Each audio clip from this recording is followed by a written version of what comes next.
আশা করি যে এখানে এত প্রায় 1192 জনের মতো ছাত্র, আমি যদি ভুল না করে থাকি, এরকমই আগের পরে এত ছাত্র, এই এতগুলো ছাত্র তারা কোনোভাবেই যাতে করে ক্ষতিগ্রস্ত না হয়, যে ফ্লোটা চলে এসছে, আমি বলবো যে আপনারাই দেখেন, আমার নিজেকে এত বাড়িয়ে বলার কিছু নেই, এই ফ্লো যাতে করে অব্যাহত থাকে, সেই কারণে আমাদের যে ছাত্ররা ভুলগুলো করে বা করেছে বা করবে, তাদেরকে আমরা বলবো তোমরা এই ভুল করবো আগে নিজেরা অবশ্যই বোঝাপড়াটা করো যে তোমরা যা বলছো তা সঠিক আছে, এটা যাচাই যেতে হবে। এইটা বাংলাদেশের অন্যতম সুন্দর বিশ্ববিদ্যালয় হওয়া সম্ভব, লিন্ডার্স ইউনিভার্সিটির মতো পাহাড়ের উপরে।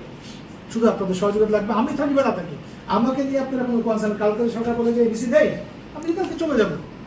কিন্তু বিশ্ববিদ্যালয় থাকবে, এটাকে তো বাড়াতে হবে। আমাকে সরকার দিয়েছে, আজকে চলে আমি আজকে চলে যাব, কালকে চলে কালকে চলে যাব, তা আমাকে নিয়ে তো কোনো কনসার্ন হওয়ার কোনো কারণ নেই।